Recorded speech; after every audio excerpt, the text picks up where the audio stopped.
Witam serdecznie na kanale kuchniamagdy.pl. Dzisiaj przygotujemy ciasto kokosowo-wiśniowe.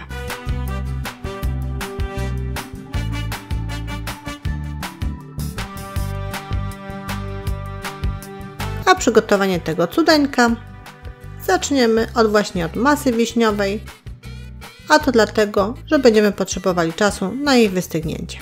A więc masa wiśniowa. Żeby ją przygotować, potrzebujemy 700 g wydrylowanych wiśni z kompotu, 1 galaretki wiśniowej, 250 ml kompotu z wiśni. Najpierw wiśnie musimy odsączyć z kompotu.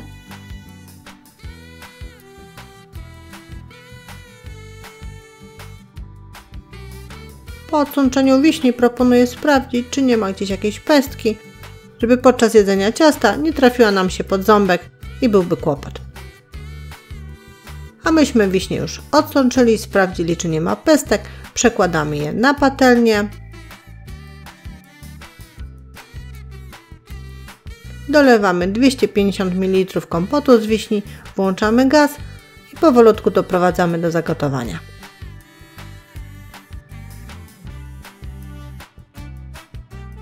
Po zagotowaniu całości gotujemy jeszcze tak około 5 minut.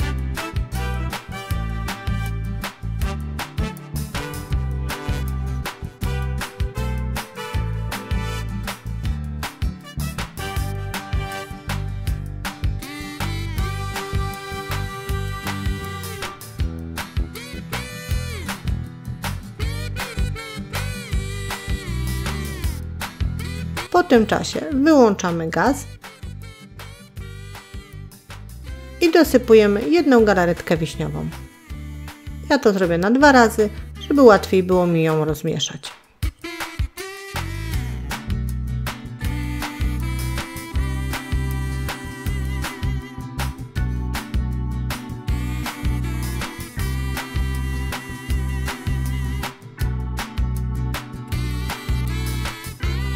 Po dokładnym rozmieszaniu galaretki wiśnie zostawiamy, aż wystygną, aż będą tężeć właściwie.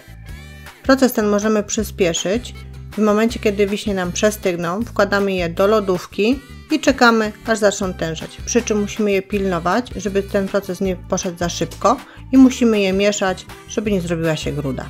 A teraz biszkopt czekoladowy i żeby go przygotować, potrzebujemy 80 g mąki pszennej tortowej, 25 g mąki ziemniaczanej, 4 jajek, 80 g cukru i 2 łyżek kakao. A następnie będziemy potrzebować poncz do biszkoptu i tutaj będziemy potrzebowali 100 ml wody lub kompotu z wiśni, 2 łyżeczek cukru i 1 łyżki likieru amaretto, ale to opcjonalnie, jeżeli ciasta nie będą jadły dzieci.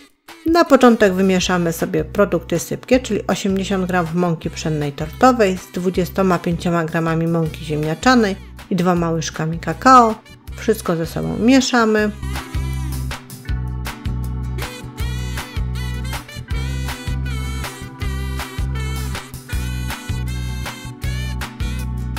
Przesypujemy do sitka i zostawimy, używać będziemy za chwilę.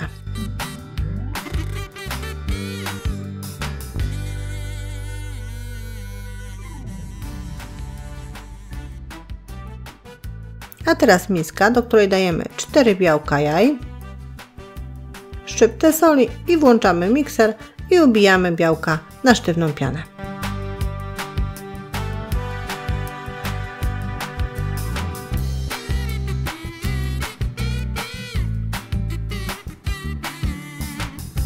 Piana musi być bardzo dobrze ubita i wtedy możemy zacząć dosypywać 80 g cukru. Partiami dosypujemy i mieszamy aż do wykończenia cukru i nie przestajemy miksować, miksujemy, aż nie będziemy słyszeć chrzęstu cukru.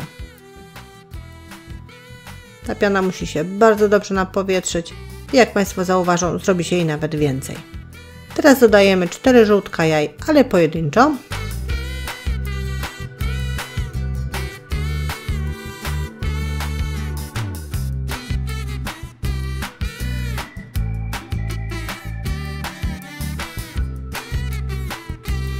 Żółtka dodane, wszystko dobrze wymieszane, więc odkładamy mikser.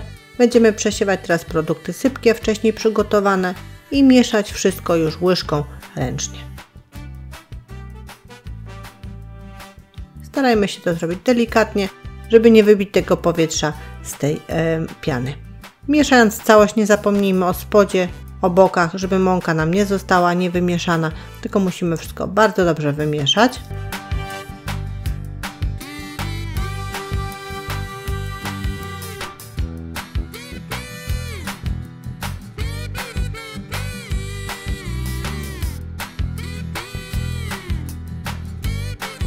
A wtedy przygotowujemy sobie foremkę prostokątną o wymiarach 24 x 38 cm.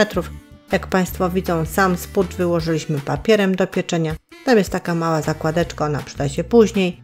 Wylewamy ciasto na biszkopt, rozkładamy po całej foremce, wyrównujemy.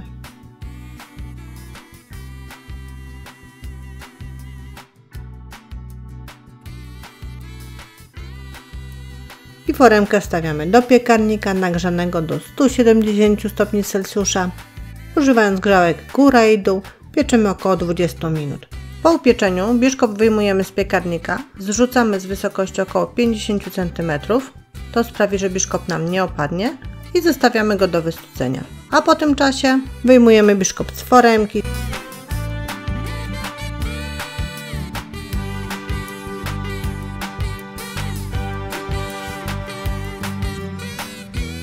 Zdejmujemy papier.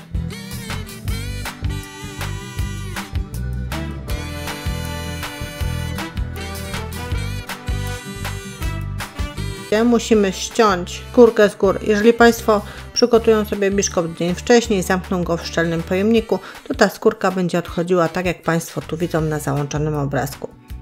W innym przypadku trzeba ją ściąć, a chodzi o to, żeby po prostu ciasto później przy składaniu nie rozjeżdżało się nam.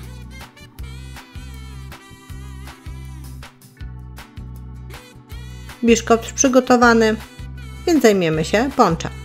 Czyli łączymy składniki na poncz, tak jak mówiłam, 100 ml wody, ewentualnie 100 ml kompotu z wiśni.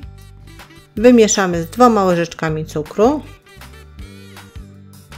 i 1 łyżką amaretto, ale to opcjonalnie w przypadku, kiedy dzieci nie będą jadły ciasta. Wszystko dokładnie ze sobą wymieszamy, żeby się rozpuściło i połączyło. Powtórnie wracamy do foremki, w której się piekł biszkopt, wyłożonej świeżym papierem do pieczenia. Do środka wkładamy nasz wcześniej przygotowany biszkopt i nasączamy go ponczem.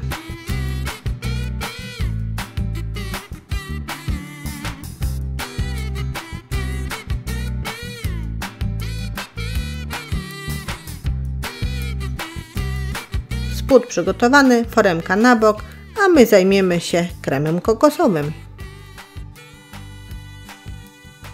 Żeby go zrobić, potrzebujemy 800 ml śmietanki kremówki 30%, 200 g wiórków kokosowych, 120 g cukru pudru, 3 łyżek żelatyny i 100 ml wrzątku do rozpuszczenia żelatyny. Najpierw żelatyna. Do miseczki wsypujemy 3 łyżki żelatyny, zalewamy 100 ml wrzątku, czekamy aż napęcznieje, a po chwili mieszamy do rozpuszczenia żelatyny w wodzie.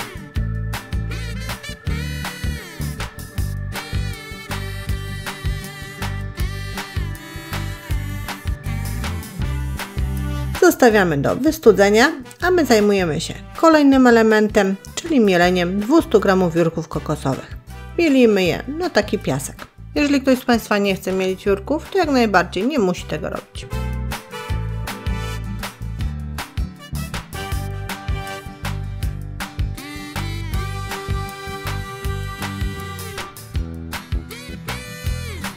Miska, do której wlewam 800 ml śmietanki kremówki 30%, mocno schłodzonej, bezpośrednio wyjętej z lodówki.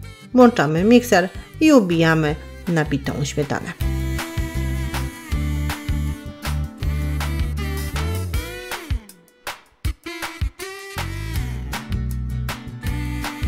Kiedy łopatki miksera zaczną zostawiać wyraźne ślady, tak jak tu Państwo widzą, dosypujemy 120 g cukru pudru i dalej miksujemy.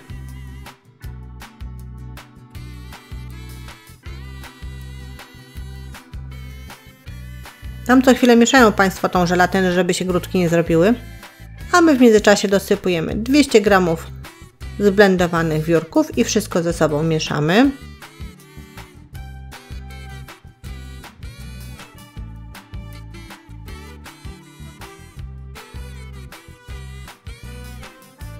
A teraz kolej na tą wystudzoną żelatynę. Ona musi być wystudzona, żeby bita śmietana nam się nie zważyła. Dolewamy powoli małym strumieniem, wszystko dokładnie ze sobą mieszamy, ale nie za długo, żeby nie przebić tej bitej śmietany. Pamiętajmy o spodzie, żeby tam żelatyna nie osiadła.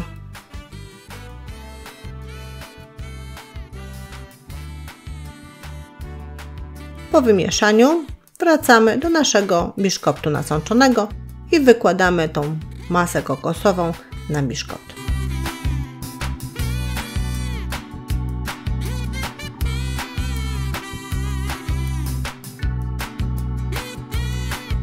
Rozprowadzamy po całym spodzie, wyrównujemy.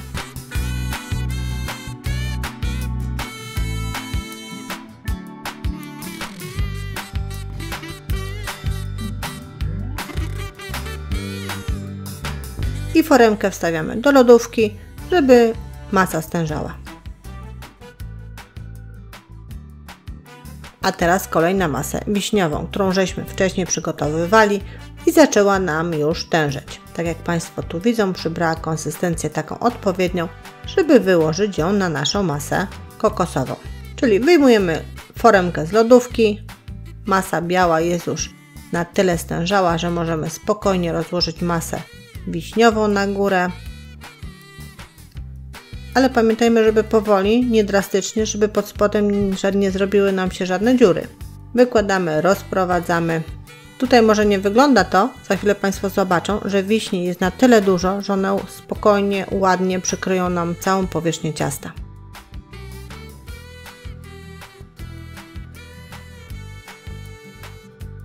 Wiśnie następnie wyrównujemy i rozprowadzamy dokładnie po całości.